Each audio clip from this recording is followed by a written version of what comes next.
Bom, boa tarde a todos. É com imensa alegria que recebi o convite do Dr. Otávio Margarida, presidente da Noreg de Santa Catarina, para poder estar aqui nesse brilhante evento em que notários e registradores de todo o estado catarinense se propõem num sábado a discutir temas relevantes, palpitantes e temas do dia a dia das serventias notariais e registrais, né? Queria agradecer também a minha amiga Deise, que também intermediou toda a nossa vinda para cá, né? Nós que já temos aí uma amizade de longa data. Estive na banca de mestrado da Deise, vai fazer acho que 1 ano, né, Deise? Que coisa, né? Parece que foi ontem, né, que a gente comeu aquele peixe, aquele camarão gostoso para comemorar o seu título de mestrado, não é verdade? E também queria saudar o meu amigo professor Rolf Madaleno, um dos grandes expoentes, doutrinadores do direito de família. Eu estou muito feliz por falar antes do professor Rolf, porque falar depois do professor Rolf é uma tarefa ingrata, né? Então estou eu aqui para iniciar os trabalhos da tarde, logo após o almoço. O professor Rolf é uma pessoa que eu tenho um carinho muito grande, esteve na minha defesa de doutoramento na Faculdade de Direito do Lago São Francisco. Por um acaso, estava vendo os meus inscritos aqui, me lembrei que tenho anotações de uma palestra do professor Rolf Madaleno sobre alimentos socioafetivos. Estávamos juntos num congresso aqui no Paraná, no estado vizinho, há pouco tempo, né? Ele falando sobre esse tema. Enfim, Rolf, é um prazer também revê-lo em mais um desses eventos que nós nos aventuramos aí por todo o país, né? Bom, na tarde de hoje, o nosso objetivo, como eu disse a vocês, é falar da nossa tese de doutoramento, multiparentalidade e parentalidade socioafetiva, cujo objetivo foi tentar estabelecer os efeitos jurídicos dessa parentalidade afetiva. E claro que eu, como um grande defensor da atividade notarial e registral, ligado, né, à Noreg, como diretor da ENOR, né, estando sempre nos eventos de toda a classe de vocês, não poderia deixar de puxar a sardinha dentro do nosso trabalho para as questões notariais e registrais, né? Então nós temos aqui, estamos percorrendo o Brasil para falar do papel do registro civil na parentalidade socioafetiva, da importância do cartório de registro civil nesse modelo de parentalidade, e mais do que isso, que também é possível se falar dessa parentalidade no tabelionato de notas, por meio de escritura, por meio de testamento. Então é isso mais ou menos que nós vamos tentar, dentro desse tempo que temos, abordar e falar um pouquinho, e fazer inclusive uma sugestão de provimento para a corregedoria aqui de vocês. É uma pena que os corregedores, juízes auxiliares, já foram todos embora, mas eu conto aqui com a ajuda sempre do nosso presidente Otávio Margarida, combativo, né, e sempre pioneiro em buscar com a corregedoria qualquer coisa que possa ajudar aos notários e registradores catarinenses. Então eu vou contar com a ajuda dele para que possamos de repente ter no estado de Santa Catarina um provimento nos moldes que já temos em outros estados, ok? Bom, eu quero iniciar a minha fala dizendo que a multiparentalidade é um dos maiores efeitos que existe é um dos maiores efeitos que existe decorrentes da parentalidade socioafetiva. A parentalidade socioafetiva gera vários efeitos jurídicos, dentre eles a multiparentalidade, né? A parentalidade socioafetiva é aquela parentalidade que decorre do afeto. Nós crescemos ouvindo aquela fala de que pai é quem cria, né? Mãe é quem cria, e não aquele que contribui com o material genético. E desde a década de 70, alguns doutrinadores já vinham falando sobre isso, mas claro que a coisa demorou um pouco para poder aparecer no Poder Judiciário no formato de decisões, né? Nós temos na década de 70 o professor João Batista Vilela, que era titular, agora aposentado, titular da UFMG, que escreveu um artigo, hoje referência nesse tema, chamado Desbiologização da Paternidade, né? Falando exatamente sobre a questão da possibilidade de se ter um parentesco que decorre não de vínculo sanguíneo, mas de vínculo afetivo, né? E na década de 80 nós tivemos dois grandes defensores desse modelo parental, que foi o tabelião Zeno Veloso. Quem não conhece, né? A grande figura Zeno Veloso, o tabelião de notas em Belém do Pará, né? Titular do cartório Sherman, lá próximo do mercado do Ver-o-Peso, né? Zeno, na década de 80, num livro de capa azul chamado Paternidade, já falava também sobre a questão deste modelo parental decorrente do afeto. E aí nós tivemos um dos grandes ícones também desse tema, né, que falou muito acerca disso e que ficou notoriamente conhecido por isso, um gaúcho radicado no estado do Paraná, que é o professor Luiz Edson Fachin, que tem obras, referências, também da década de 80 e algumas da década de 90, que remontam exatamente a essa situação da parentalidade decorrente do afeto. Só que, em muitos casos, se fala em paternidade socioafetiva, né? Dando a entender que só teremos um pai afetivo. Só que hoje, né, depois de muito tempo se passar, e agora um parênteses, isso talvez tenha demorado um pouquinho para aparecer no Poder Judiciário, haja vista que nós tivemos na medicina uma descoberta fantástica chamada exame de DNA, e esse exame de DNA, ele meio que acabou abalando um pouquinho, né, a nossa sociedade, porque é um exame que traz aí uma verdade de 99,99% biológica. Então o vínculo biológico ficou um pouco em alta, em voga, quando o DNA foi descoberto pela medicina, né? Mas passado um tempinho depois aí da sua utilização, começam então a aparecer nos tribunais brasileiros decisões reconhecendo que a parentalidade não é exclusivamente sanguínea e não é exclusivamente decorrente do vínculo matrimonial ou do vínculo da união estável, que é o chamado parentesco por afinidade, né? Nós temos também um parentesco que é decorrente do afeto, um parentesco socioafetivo. E esse parentesco socioafetivo, ele tem lugar no Código Civil quando diz que o parentesco existe ou de vínculo sanguíneo, ou de uniões estáveis ou matrimoniais, ou de outra origem.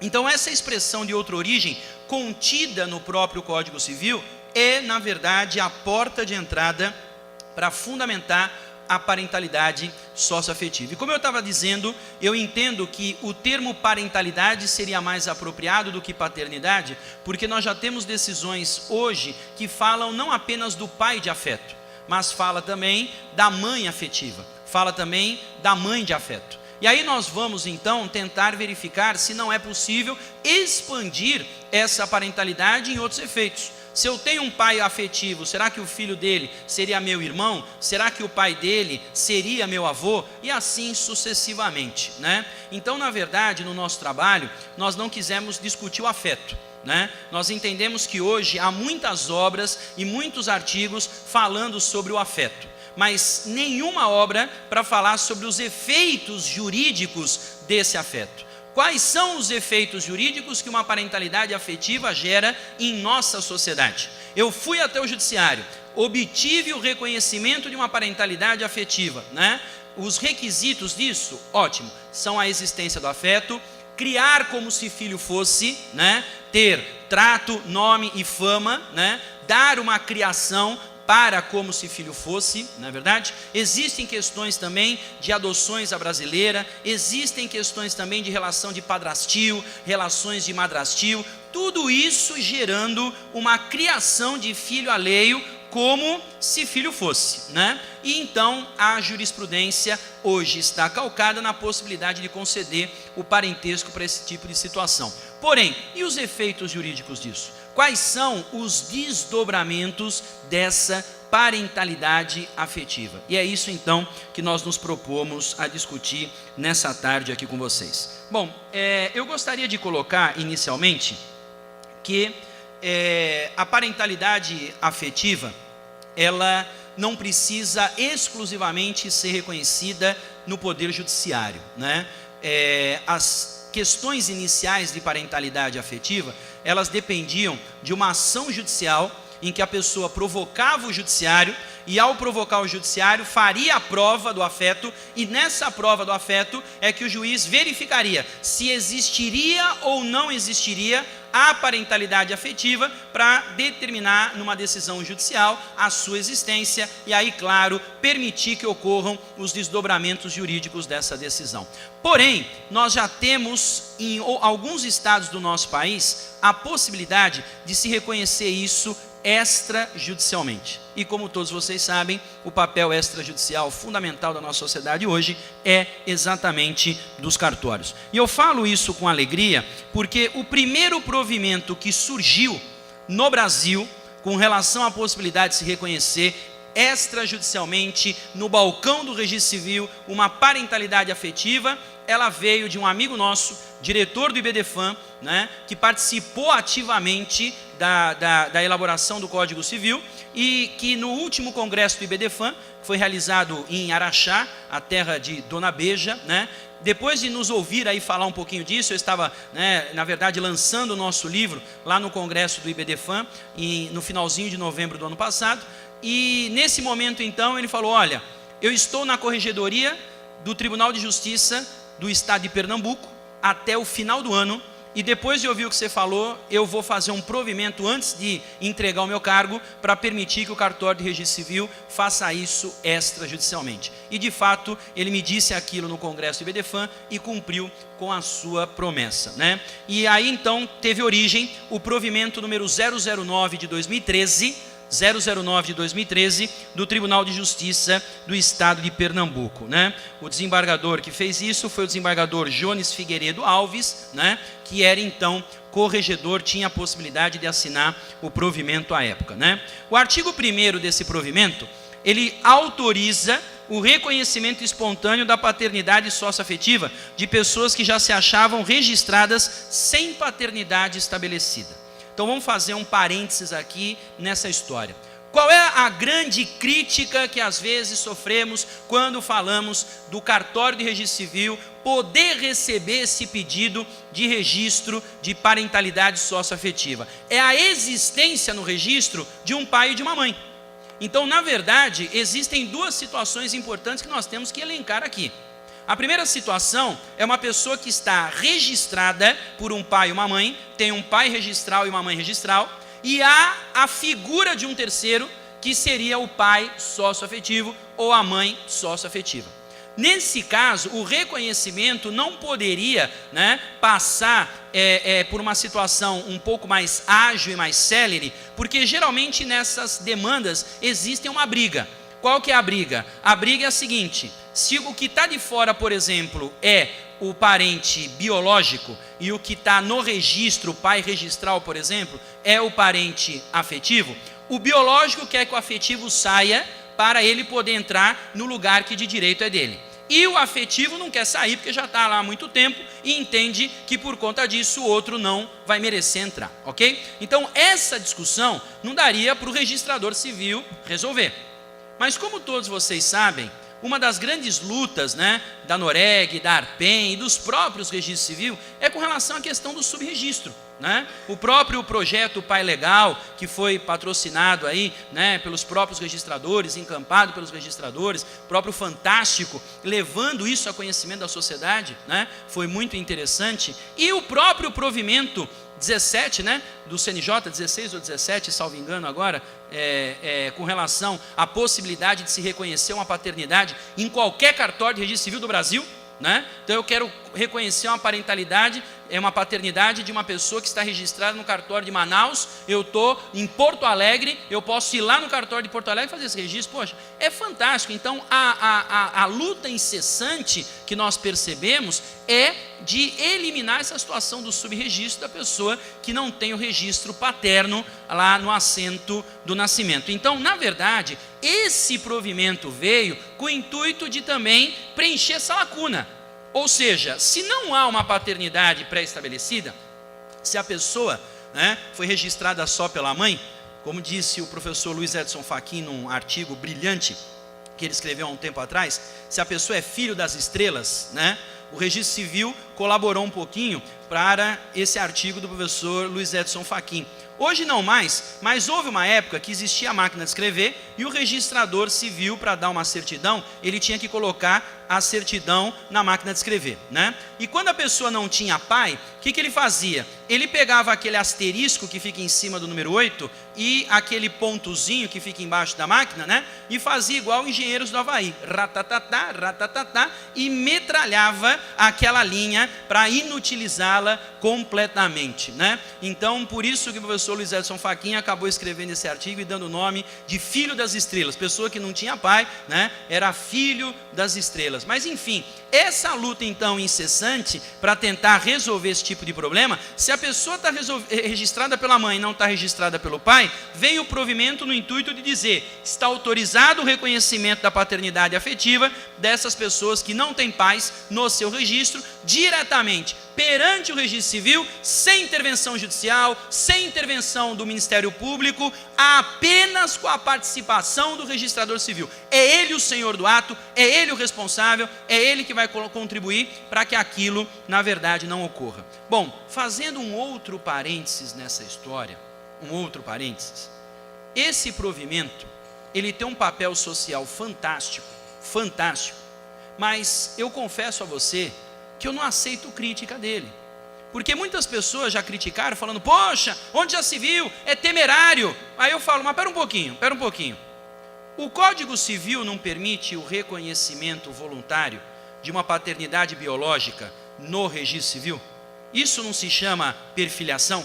Eu não posso chegar no registro civil e dizer: olha, eu vim reconhecer o meu filho, está aqui, ó. Ele me dá um beijo e fala: papai. Eu dou um beijo nele e falo: meu filho. Depois desses 2 beijinhos, o que o registrador faz? Com todo mundo ali presente, reconhece, certo ou não? Agora, o registrador colhe sangue dessa pessoa? O registrador faz um DNA? O registrador investiga para saber se há vínculo biológico? Então, você concorda comigo que criticar esse provimento seria, na verdade, virar as costas para o que nós já temos há muito tempo dentro do nosso ordenamento? Há muito tempo dentro da nossa legislação? Então, na verdade, esse tipo de reconhecimento afetivo, ele até pode existir com uma mentirinha, né? Basta eu chegar e dizer: ó, estou reconhecendo meu filho de sangue, não tem pai nenhum, o filho concorda, eu concordo, pronto, está lá estabelecida a filiação, acabou, reconhecimento voluntário, diz o Código Civil, né? Então, nesse caso, para mim, o provimento é inatacável, né? Mas eu acho que ele é importante para quê? Para encorajar a regularização de uma situação que existe em nossa sociedade há muito tempo, mas que as pessoas só se encorajam de buscar quando já ocorre um problema. Quando ocorre, por exemplo, o óbito, né? Quando aquilo passa por muito e muito tempo, e aí sim a pessoa, né, que acaba sendo alijada pelos filhos biológicos, fala: poxa, espera um pouquinho, nós somos criados igualmente, só porque eu não tenho sangue, será que eu vou ser merecedor de ser alijado de tudo? Expulso, não ter um lugar para morar, não ter absolutamente nada? Então aí é que vai entrar o papel do notário, né, nessa história toda. Porque o notário, né, como aquela pessoa que pode formalizar juridicamente aí a vontade das partes, né, ele pode lavrar uma escritura de um reconhecimento socioafetivo, né? Aliás, o nosso amigo Paulo Geiger, né, tabelião do 26º tabelião de notas de São Paulo, que chegou agora atrasado para a minha palestra, perdeu o começo, né? Ele já fez essa escritura lá em São Paulo. Ele já fez. Aliás, qualquer escritura maluca que você acha se pode ou não pode fazer, é só você perguntar para ele. Por isso que ele é meu tabelião preferido, né? Eu só faço escritura com ele, tá certo? Por quê? Porque é uma pessoa de vanguarda, né? Foi a primeira escritura de parentalidade socioafetiva que eu pelo menos tive conhecimento. E olha que por ter amizade aí por todo o país, geralmente a gente recebe uma decisão, uma escritura, alguma coisa diferente, fala: poxa, professor, o senhor escreveu aí sobre o tema, tem obra publicada, deixa eu lhe mandar aí uma coisa bacana, né? E a gente até agradece, viu? Se quiserem mandar qualquer coisa sobre os nossos temas aqui, né? Eu também tenho obra de inventário extrajudicial, se quiser mandar coisa também, olha, uma alegria poder receber, tá? Para justamente poder divulgar isso para as outras pessoas. Então, esse reconhecimento de parentalidade feito por escritura poderia, por exemplo, embasar uma prova futura. Vamos imaginar que a pessoa esteja resistente, né, por causa dos filhos, por causa de outros parentes, de já ir para o judiciário e tentar regularizar aquilo. Poxa, antes de morrer, faz um favor para a pessoa que você criou como se filho fosse. Entrega na mão dela uma prova. Entrega na mão dela um documento que lhe auxilie ir para o judiciário e mostrar que aquela parentalidade existiu. E aí o que acontece é que os notários, pelo artigo 215 do Código Civil, podem emprestar sua fé pública para dar àquela prova uma característica de prova plena, né? Então, esse reconhecimento de parentalidade socioafetiva por escritura pública, eu entendo que é algo fundamental para poder dar para a pessoa a possibilidade de buscar certos direitos. Direitos que, por ora, confesso, ainda estão um pouco incipientes com relação a algumas situações, mas que por outras, certamente ainda vão surgir e que essa pessoa terá lá na frente, num futuro próximo, a chance de ter tais direitos reconhecidos. Aliás, eu entendo que o tabelião de notas pode fazer esse reconhecimento, inclusive em testamento. Se o testamento tem o condão de reconhecer filhos, por que não fazer o reconhecimento de filiação afetiva?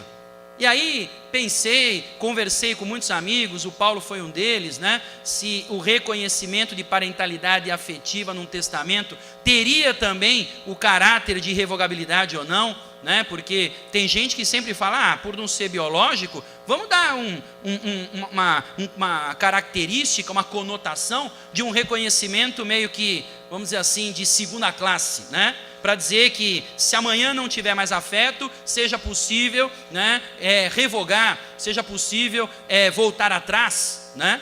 Porque, na verdade, a grande discussão hoje dentro do direito de família é saber se a parentalidade socioafetiva persiste com o fim do afeto. Olha que interessante o tema. Terminado o afeto, ainda tem parentalidade socioafetiva? Porque quando as pessoas vão para o judiciário para buscar o seu reconhecimento, né, como parente afetivo, e aí ela quer alimentos, ela quer herança, ela quer dinheiro, sabe o que acontece? O fim do afeto. Você quer provocar o fim do afeto com alguém? Fala que você vai arrancar dinheiro dessa pessoa, né? Pronto, é aí que a briga já começa. Então, na verdade, muitos direitos acabam sendo reconhecidos no judiciário em veneração a um afeto pretérito, a um afeto anterior. E aí alguns querem tentar emplacar a tese de falar, olha, terminado o afeto, vamos revogar isso, vamos terminar, né, vamos extinguir. Agora, espera um pouquinho, o afeto não pode acabar também com o filho biológico? Aliás, com o filho biológico, eu me lembro de uma frase que eu escutei uma vez na minha vida, eu acho ela fantástica, de que os pais biológicos devem adotar seus filhos.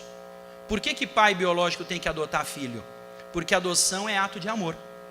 Adoção, quem faz, é quem quer conviver, é quem quer criar. E filho, quem tem, nem sempre quer conviver, nem sempre quer criar. Porque filho nasce de um ato de responsabilidade ou de irresponsabilidade dos seus pais.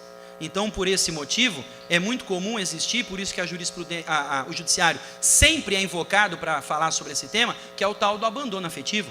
O abandono afetivo, ele vai ocorrer numa filiação sanguínea.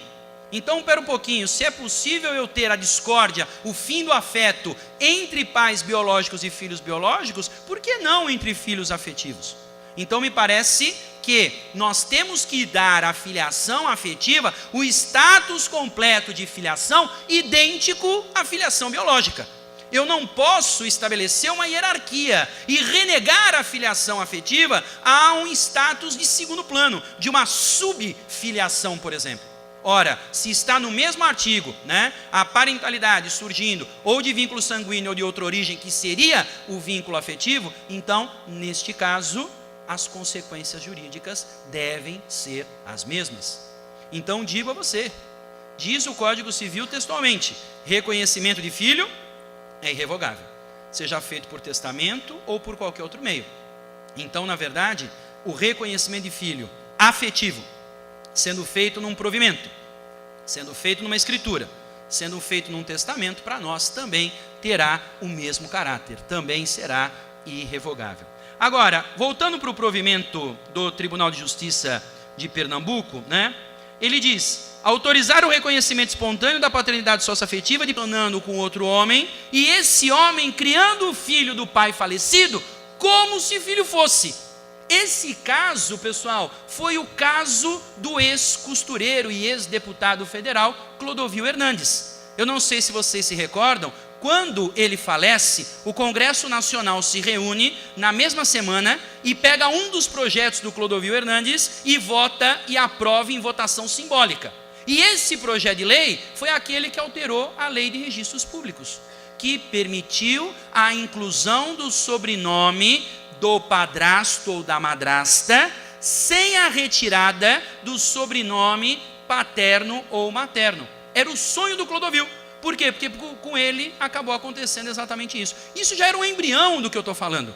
Já era um embrião da situação. Talvez ele poderia ter sido um pouco mais moderno, vamos dizer assim, no seu projeto, e dizer, olha, já vamos falar de colocar essa outra pessoa que me criou como se filho fosse no meu registro, sem tirar o meu pai morto, porque a morte não é motivo para retirar alguém do registro de nascimento.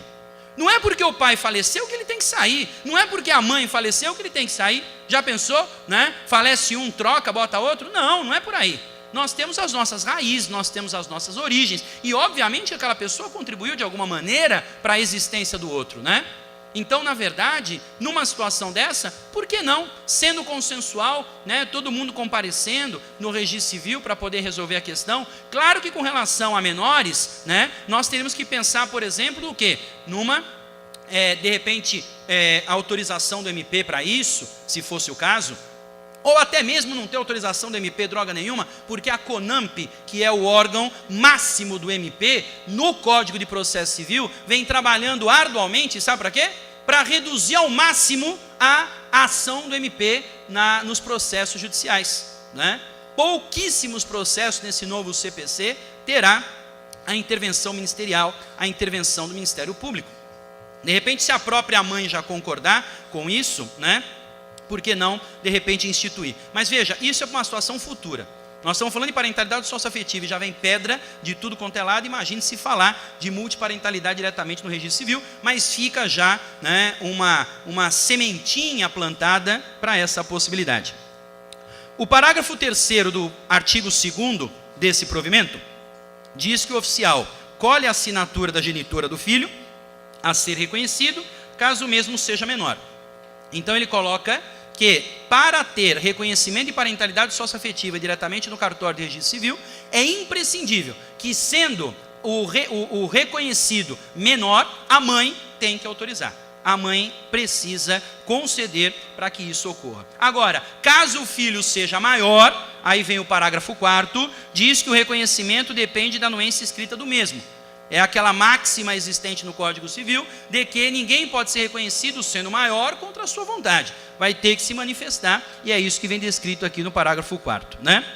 Na falta da mãe do menor, ou impossibilidade de manifestação válida desta, ou do filho maior, aí o caso é submetido ao juiz competente, né? Então enviaria para o juiz competente se manifestar, sem ação judicial, diga-se isso de passagem, né? Os advogados podem, de repente, não gostar muito disso, mas eu acho que o papel social disso é fundamental. O próprio registrador civil já encaminhar isso para o juiz competente na falta da mãe do menor ou impossibilidade dela manifestar, ou ainda do filho maior, de repente, também se manifestar, né?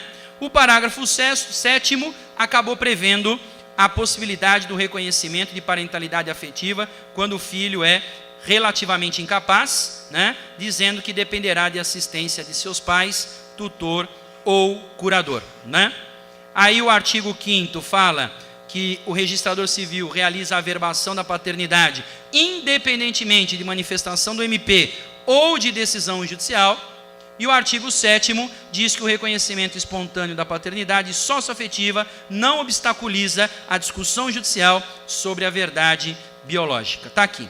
Esse provimento, que tem até um anexo com o termozinho que a pessoa vai assinar no cartório de registro civil para que já ocorra, né, esse registro, ele foi copiado ipsis literis em 2 estados do nosso país, que é o estado do Ceará, através do provimento 15 de 2013, Ceará, e o do Maranhão, provimento 21 de 2013. Então, Maranhão 21 de 2013 e Ceará 15 de 2013 é cópia ipsis literis do provimento de Pernambuco. Como é que o senhor sabe que é cópia ipsis literis? Primeiro porque o de Pernambuco veio primeiro. E como o provimento foi feito pelo meu amigo Jones, desembargador Jones, que é uma pessoa romântica, eu conheço ele há bastante tempo, ele encheu de considerandos aqui, né? Então ele diz assim, considerando o disposto na Constituição, considerando para... Aí tem uma hora que ele diz assim, considerando que o Instituto da Paternidade Socioafetiva introduzido na doutrina brasileira pelo jurista Luiz Edson Fachin, veja, uma situação que ele quis render uma homenagem ao professor Fachin. E aí o Tribunal de Justiça do Maranhão e do Paraná copiou até a homenagem ao professor Fachin. Ele está homenageado nos 3 estados. Então por isso que eu estou dizendo a você que foi cópia ipsis literis do provimento de Pernambuco, né? E é esse provimento que eu queria pedir aqui para o nosso presidente Otávio Margarida, que fizesse, né, um pedido à Corregedoria Geral de Justiça do Estado de Santa Catarina, para que também colocasse isso em vigor aqui nesse estado, né? Para que também fosse possível os registradores civis deste estado também realizarem o reconhecimento de parentalidade socioafetiva no próprio cartório, né? Isso vai ser bom para a própria serventia, né? Vai ter aí uma possibilidade de trabalho a mais e bom para a sociedade, para poder revestir de efeitos jurídicos, né, essa parentalidade, esse modelo parental que é excepcionalmente importantíssimo em muitas situações, tá? Otávio, eu queria me colocar em público à disposição naquilo que a gente puder ajudar, dando de repente aí um parecer, uma opinião técnica, qualquer coisa que você necessitar, tá? Queria me colocar à sua disposição para que possa de repente essa possibilidade ser aberta aqui no estado de vocês, porque eu acho que isso é muito importante. Eu estou conclamando todos os presidentes da Noreg em todos os estados para ver se conseguimos isso, né? Aliás, até o próprio presidente da Arpen, né, o Ricardo Leão, que é daqui do Paraná, estamos realizando também um trabalho junto para levar isso ao CNJ, para ver se conseguimos um provimento do próprio CNJ, que aí, né, já abriria para todos os estados. Mas como lá a questão do CNJ é morosa, e às vezes dentro dos próprios estados há uma abertura um pouquinho maior, né, para que isso ocorra, então fica aqui o meu pedido e eu queria me colocar à disposição para você contar conosco naquilo que for necessário, tá? Porque eu entendo que só vai existir parentalidade afetiva se for para o registro civil. Eu fico chateado quando eu vejo decisões judiciais em que as pessoas buscam o reconhecimento de uma paternidade afetiva ou de uma maternidade afetiva e isso não vai para o registro civil. Pasmem, vocês não têm ideia. Na minha obra aqui, no meu livro de multiparentalidade, eu fiz uma pesquisa jurisprudencial muito complexa, porque eu estava sozinho escrevendo isso. Você não tem ideia como é solitário escrever uma tese de doutorado. Dissertação de mestrado é uma alegria, porque você tem todo mundo falando o que você está escrevendo. Tese de doutorado, você tem um comprometimento com o ineditismo. Então você pensa numa coisa, você fala, eu acho que é assim. Deixa eu ver quem pensa comigo. Você olha para o lado, ninguém. É você tendo que tomar a decisão e falar, eu vou partir por essa linha. E os julgados, então, brasileiros, nos serviram de suporte para poder tentar interpretar e entender tudo isso, né? E aí, fazendo essas pesquisas, percebemos o quê? Que uma parte ínfima dos reconhecimentos de parentalidade afetiva vai para o registro civil. E aí, não entra isso na minha cabeça. Como é que eu vou chegar para o juiz discutir, né, que existe uma parentalidade afetiva e de repente o juiz dá uma sentença procedente dizendo, se é pai afetivo do sujeito, isso não vai para o registro civil. Eu estou fazendo essa crítica porque eu entrei no trabalho liberal e saí conservador. Eu saí mais conservador do que eu entrei. Eu pensei que ocorreu o inverso, né? Mas por quê? Porque a gente começa a perceber certas demandas de cunho patrimonial, em que a pessoa quer, sabe o quê? Apenas e exclusivamente dinheiro. Por exemplo, puxando o tema que o meu amigo, o professor Rolf Madaleno, falou no encontro que estivemos juntos lá no Paraná. Ele deu uma brilhante palestra sobre alimentos socioafetivos. E aí eu não lembro qual foi a posição dele sobre uma decisão de uma ação judicial de alimentos que foi proferida aqui no estado de vocês, no estado de Santa Catarina. O estado de Santa Catarina foi o pioneiro para fornecer para o Brasil uma decisão de alimentos socioafetivos. A questão era uma pessoa que foi criada pelo seu padrasto como se filho fosse, entrou com uma ação de alimentos para pedir, né, o pagamento de uma pensão alimentícia pelo padrasto. E a justiça catarinense condenou o padrasto a pagar pro enteado uma pensão alimentícia. Foi o primeiro caso de alimento socioafetivo no Brasil. Bom, eu peguei a decisão para ler, e ela é uma decisão grossa. Ela tem várias páginas. E aí eu fui lendo, e uma coisa me assustou. Eu aprendi na faculdade que a ação de alimentos, ela cinge-se em torno de um binômio. Qual que é o binômio? Necessidade e possibilidade. E essa ação de alimento socioafetivo, ela gravitou em torno do afeto. A juíza ia da primeira à última folha praticamente falando: o afeto, a existência do afeto, tinha afeto, a página tal tem a prova do afeto, fez a perícia do afeto, e o afeto, isto posto condena a pagar alimentos. Aí eu fiquei pensando, eu falei, mas espera aí, e o binômio? Aliás, eu queria colocar aqui, né? Será que a ação correta para alimento socioafetivo, num caso desse, seria ação de alimentos mesmo? Com rito de alimentos, essa coisa toda? Ou será que eu tinha que ter aí, de repente, uma declaratória de socioafetividade e cumular com alimentos? E fazer o pedido de alimentos? Aí sim, né, nós poderíamos ter essa discussão tão ampla do afeto, até porque a ação de alimentos tem um procedimento aí específico, um procedimento especial. Então eu fico pensando, será que nesse caso não haveria necessidade da juíza ter enviado para o registro civil uma ordem de alteração do registro de nascimento dessa criança, para incluir esse pai afetivo, já que ela deu uma sentença totalmente procedente, dizendo, em razão da paternidade afetiva, condena a pagar alimentos. Será que não precisava estar lá no registro civil? Porque eu fico pensando no seguinte, e amanhã, quando essa pessoa, esse padrasto que pagou os alimentos, tiver velho, e essa criança tiver crescido, né, ter feito aí um curso de direito, ter sido aí um advogado, né, expoente, mais ou menos 10% do que o professor Rolfo Madaleno representa aí no país, e com 1% da fortuna que ele possui, né, você imagina que esse pai pode querer pleitear alimentos desse filho, mas ele vai pleitear como, se ele não tem a prova, né, de que existe ali uma paternidade? Vai ter que o quê? Desarquivar um processo, que hoje os tribunais ficam discutindo, né, o incineramento de processo, né, processos agora são digitais, não se sabe até quando o banco de dados dos tribunais vão aguentar, né, arquivar um processo digital, e os processos físicos, o sonho de todo mundo é fazer o quê? É tacar fogo naquele negócio. Então cada vez mais é um provimento que fala, ó, guarda por 10 anos, aí no outro ano vem provimento, guarda por 9, aí no outro ano vem um provimento, guarda por 8, e aí a coisa vai diminuindo. Então cadê a prova? Eu preciso da prova, e a prova tinha que estar no lugar certo.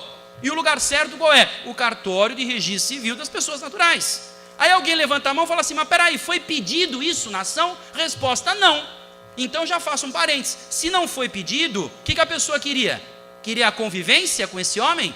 Queria o sobrenome dele? Queria mostrar para todo mundo que aquele sujeito é pai dele? Não, ele queria dinheiro, ele queria a grana, desculpa falar forte e ríspido dessa maneira, mas as ações de parentalidade socioafetiva não pode se restringir a questões oportunistas, questões financeiras, né?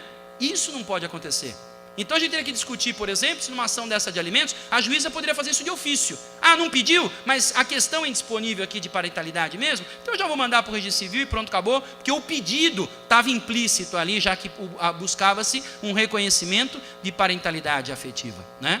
Então todos esses pontos são pontos que mostram a importância do cartório de registro civil. E aí se não há uma paternidade constituída, óbvio, vamos preencher então o espaço e colocar um novo pai. Agora, se já há essa paternidade constituída, o que vai acontecer? Nós vamos ter a multiparentalidade.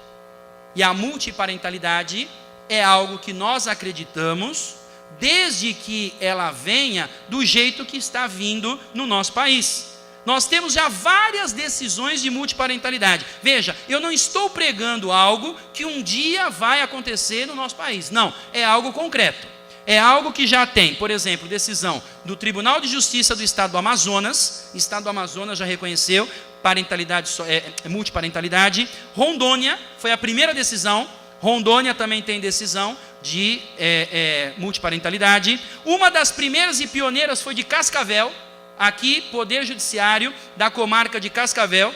Aliás, aqui comarca paranaense, né? O juiz é Sérgio Luiz Creus, que dá aula até numa instituição que eu fui essa semana lecionar lá em Curitiba, chamada BDConce, né? Cascavel. O que mais? Tem Rio Grande do Sul, terra do professor Rolf, do Paulo Geiger, né? Nós temos aí Goiânia, nós temos Pernambuco, nós temos São Paulo. Olha só, São Paulo, hein? E São Paulo, quando a gente fala, o pessoal tem respeito, sabe por quê? Porque é um dos tribunais mais conservadores que tem no nosso país. Eu digo isso porque eu sou de São Paulo, né? O Tribunal do Rio Grande do Sul está ficando conservador agora, não é, Rolf? Quando eu dava aula, na época da Berenice, a gente falava assim, olha, tudo isso que eu estou falando, o Rio Grande do Sul tem decisão. Aí o aluno levantava a mão e falava assim, professor, tem outro, porque esse aí é café com leite, esse aí a gente não aceita mais, né? É tribunal maluco, é de vanguarda, né? Está anos-luz na frente. Aí a Berenice aposentou, não sei o que aconteceu lá, que o tribunal agora é conservador. Nossa Senhora, esqueçam aquela visão gaúcha de um tribunal de vanguarda, para frente, não, tribunal conservador. Então, São Paulo, Rio Grande do Sul, nessa fase conservadora. Então veja que até estados conservadores já começam a reconhecer a parentalidade afetiva. E deixei por fim, Distrito Federal também, esqueci de falar do Distrito Federal, e deixei por fim o estado de vocês. Santa Catarina também tem decisão de multiparentalidade, né? Um caso aí famoso de filha de doméstica que foi criado pelos patrões, né? Como se filho fosse, a doméstica morreu. Em família, né, professor? Lembrei, é o caso do Nando e do Jaime, não é isso? Né?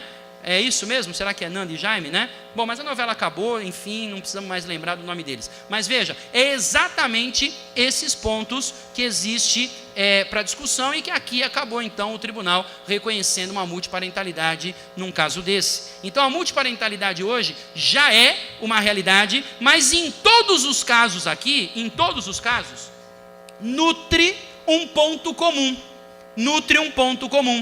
Sabe qual é o ponto comum que está em todos esses casos aqui? Sabe qual é? Em todos os casos de multiparentalidade julgado no Brasil, a pessoa que recebe o terceiro, ou pai ou mãe, é criança. Sabe por que eu estou fazendo uma ênfase nessa situação? Porque isso mostra que a criança, ela vai ter a oportunidade de conviver com 3, com 4 ou com 5. Que a criança não está interessada numa situação patrimonial. Porque muita gente me pergunta, professor, o senhor é a favor da dupla herança? Uma pessoa receber 2 heranças? É uma pergunta que eu não respondo de forma fácil. Por quê? Porque nesse modelo de multiparentalidade que eu estou apresentando para vocês, eu sou a favor a dupla, tripla, quádrupla, quíntupla, sei lá, décupla herança. Quer dar 15 heranças para uma pessoa? Pode dar. Desde que ela conviva, que exista afeto, que exista amor, não tem problema nenhum. Agora, o problema é dar uma dupla herança em casos como o do Rio de Janeiro, do H. Ester. Vocês conhecem o caso do H. Ester? A joalheria vocês conhecem, né? Estou vendo mulheres já com o olhinho brilhando. Estou vendo homens chorando, lembrando do cartão de crédito quando vai para lá. Bom, então veja só. O H. Ester morreu, não sei se você sabia. E aí foram abrir o inventário do H. Ester e eis que veio uma surpresa lá no inventário. Um pedido para se fazer um reconhecimento pós-mortem de uma pessoa que, segundo ela, e isso é difícil de fazer prova diversa, segundo ela, depois que o H. Ester morreu, a mãe dele lhe puxou pelo ombro e disse: filho, eu tenho uma notícia bombástica para lhe falar. Seu pai era o H. Ester e ele morreu anteontem. E aí ele quis, em veneração a tudo aquilo que ele poderia ter com seu pai e não teve, né? A forma que ele encontrou de buscar a substituição do afeto, que infelizmente ele não vai ter, foi buscar um quinhão na herança do H. Ester.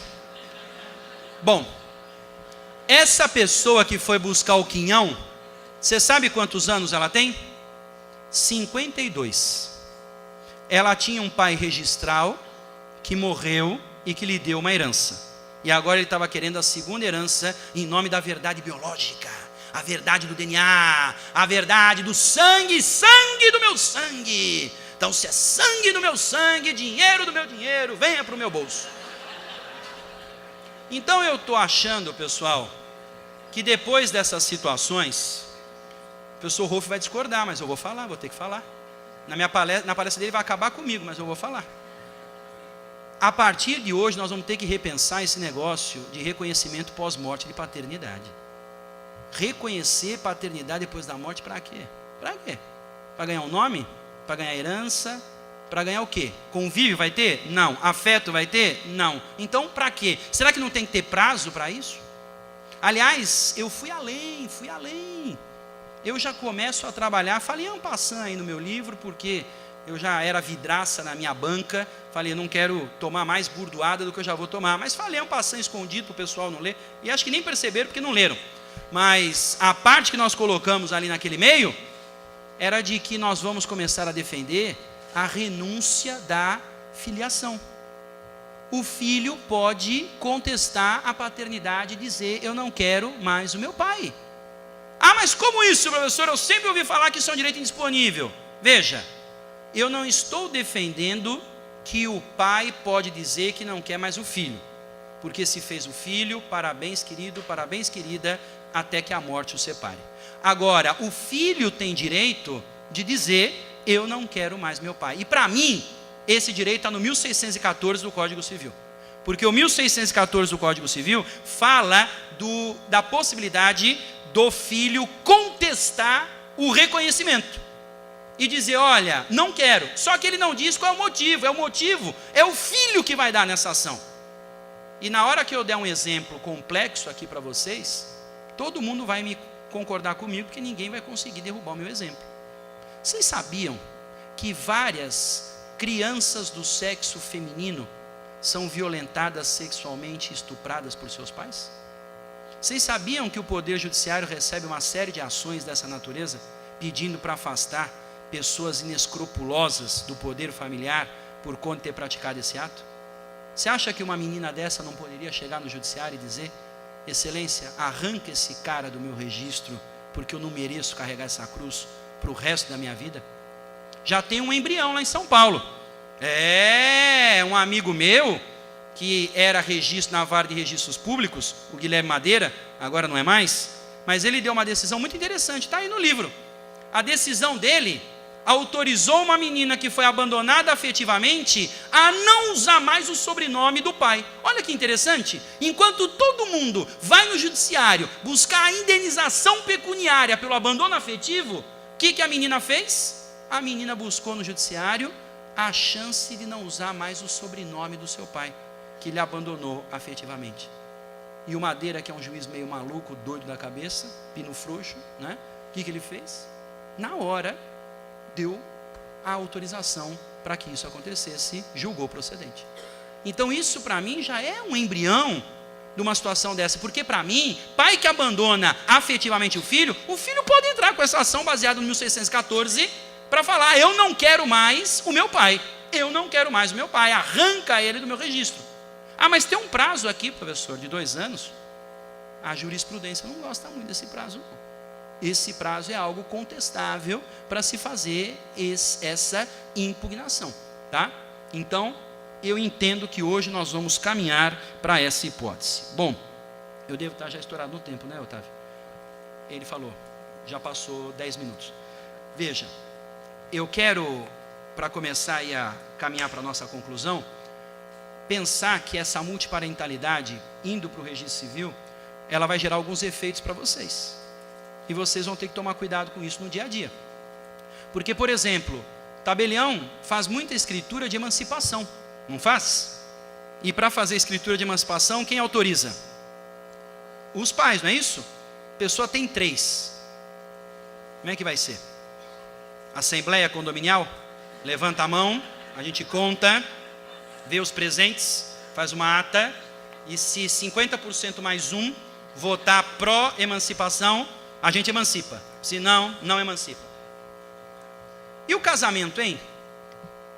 A idade em que a pessoa adquire capacidade para o casamento, qual é? 18 anos, não é isso? Só que o 1517 estabeleceu um período de idade núbio, que vai dos 16 aos 18, em que a pessoa até pode casar, desde que ela seja autorizada por quem? Pelos pais, não é? Tem 3. E aí? Nova Assembleia Condominial? E para poder fazer um negócio jurídico, sendo a pessoa absolutamente incapaz, em que essa pessoa que tem 3 pais, tem que ser assistido pelos seus representantes legais. Como é que vai acontecer essa situação? Assembleia Condominial? Então isso é uma coisa que logo, logo vai aparecer no seu cartório para te atormentar. Como é que eu vou resolver esse problema? O sujeito me aparece aqui com 3 pais, não sei para que foi querer esse terceiro aqui, para encher minha paciência, e eu preciso agora da autorização. Se os 3 autorizarem, você está bem na fita. Se ninguém autorizar, você também está bem na fita, você fala, fica para a próxima, né? Está aqui meu cartão, a gente faz um monte de coisa fora isso que você precisava. Agora, o duro é se 2 disserem sim e 1 disser não. O que a gente faz? Maioria de votos? Eu entendo que não. Eu entendo que se o código deu para o pai e para a mãe um negócio chamado poder familiar, a gente tem que respeitar. E se a pessoa tem poder familiar, mesmo sendo um vencido, minoria, né? Ele tem direito de se manifestar, ele tem direito de se opor, né? Então, por conta disso, uma discordância no poder familiar, isso, infelizmente, teria que ser resolvido por um juiz de direito. Não daria para o notário, não daria para o registrador dar encaminhamento para aquele ato com apenas 2 ao invés de 1, com apenas, né, parte das pessoas que ali estão, né? Se existia a manifestação ali da pessoa dizendo não, acho que seria temerário estar fazendo um ato dessa natureza. Pessoal, daria para ficar, acho que não o dia, mas o mês inteiro, apesar que o mês está acabando, eu vou falar o ano inteiro, né? Esse restinho de ano que tem aí para terminar, né? Já estamos perto do Natal. Então, daria para ficar todo esse tempo só falando sobre esses efeitos jurídicos. Mas nós temos aí um programa, né? E eu não quero comprometer os demais palestrantes, tá? Eu queria deixar algumas ferramentas que nós temos em mídias sociais para vocês, em que nós divulgamos periodicamente decisões, súmulas, leis novas, coisas que acontecem, no intuito de compartilhar informação, tá? É gratuito, se vocês quiserem participar, vai ser um prazer muito grande. No Facebook nós temos uma fanpage chamada Prof. Cassetari. Prof, abreviado, P-R-O-F, Cassetari com 2 S e 2 T's. Prof. Cassetari. Acesse essa fanpage e dá um curtir, que aí tudo que vai lá vai para você. Não é me adicionar como amigo. Se você me bota como amigo, você vai ver que eu fui tomar pinga com o Paulo, fui tomar uísque com o Rolf, entendeu? Né? Agora, as questões jurídicas estão nessa página, nessa fanpage, Prof. Cassetari. Se você preferir o Twitter, nós temos um Twitter aí que é @ProfCassetari, também fácil, né? E temos um blog, porque tem gente que tem ódio do Facebook e raiva mortal do Twitter, né? Então também há essa chance para as pessoas. O blog é profcassetari.wordpress, que é a plataforma, WordPress, tudo junto e com 2 S.com, tá? Nesse blog, basta deixar o e-mail cadastrado, que aí o sistema manda todos os posts que são colocados lá diretamente no e-mail, tá bom? Tendo depois aí oportunamente o coffee break, vai ser logo logo, eu vou estar à disposição de vocês para aqueles que querem aí a nossa dedicatória no livro Multiparentalidade, que está sendo comercializado aí fora, e a pessoa que vende até me pediu para avisar que ele trouxe máquina de cartão, né? Foi um pedido que ele também me fez, eu estou transmitindo aqui para todos vocês, tá? No mais, eu queria agradecer novamente a todos e faço esse agradecimento em nome do nosso presidente Otávio Margarida pela oportunidade e pela felicidade de estar aqui com vocês no dia de hoje. Uma boa tarde a todos, muito obrigado.